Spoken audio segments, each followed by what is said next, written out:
dahil nga namumulaklak na at namumunga na yung sitaw, mag-aabono na tayo ng pampabulaklak at pampabunga. So ito yung pinaghalo-halo nating abono. Merong potas, merong ammonium sulfate, tsaka complete fertilizer. So tagi-1 kilo.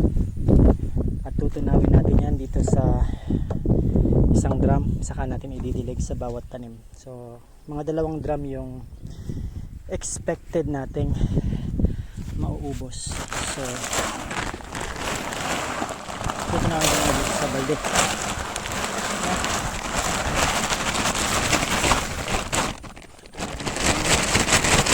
Sa balde.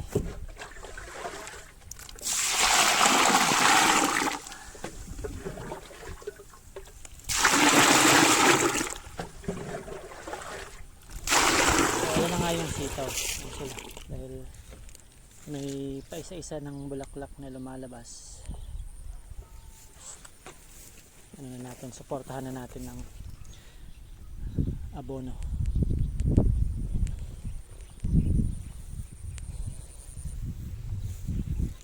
So tutunawin ko dito sa balde, saka ko ilalagay sa drum kasi kakamayin ko dito muna. Kasi para dito sa isang drum, ito naman yun. Pero sige na nga, ihalo ko na nga lahat dito. Ganun din. Ayan. Tapos meron naman tayong panghalo. Ito yun. Ayan. So asarol, haluin lang, angat mo lang para kung maibabaw.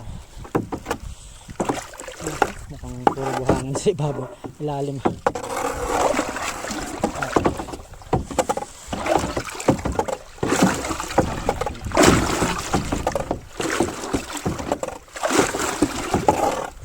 Natin ididilig na sabihin natin isang latang sardinas bawat puno ng sitaw.